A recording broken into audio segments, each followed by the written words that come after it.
খালেদাবাসীর অঙ্গীকার, খালেদা জিয়ার অঙ্গীকার,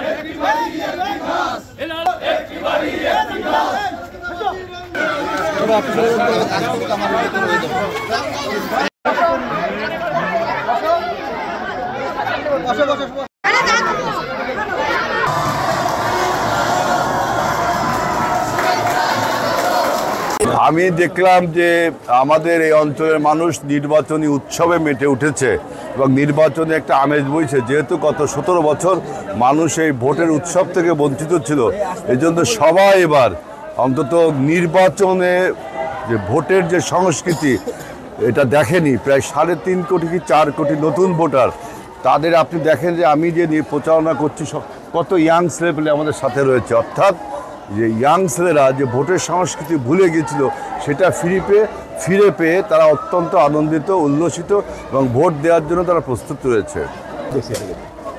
এটা হয়েছে কি দেখেন, নির্বাচনের মাঠে নির্বাচনে কিছু কৌশল থাকে।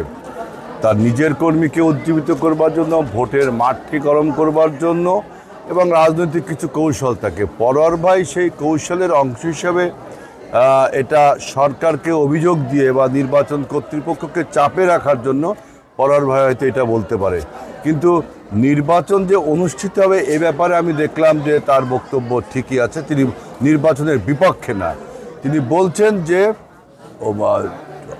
গত 3টি যে নির্বাচন আছে সেই নির্বাচন যেন না হয়।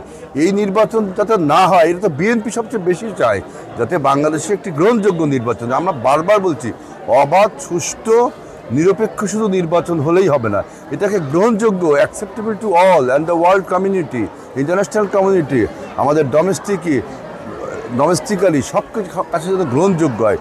সেই নির্বাচনটা ওনারা যেমন চাচ্ছে, আমরা আরও বেশি করে চাচ্ছি। আমরা একটা একটি বাড়ি একটি গাছ, সবুজায়নের অঙ্গীকার এই স্লোগান নিয়ে আমরা প্রতিটি বাড়িতে বাড়িতে একটা করে ফল গাছের চারা দেওয়ার জন্য উদ্যোগ নিয়েছি। ইতিমধ্যে রূপসা এবং দিঘলিয়ার বিভিন্ন অংশে দিয়েছি, আজকে 13খাদায় দিচ্ছি, এর আগেও আমরা 13খাদায় দিয়েছি।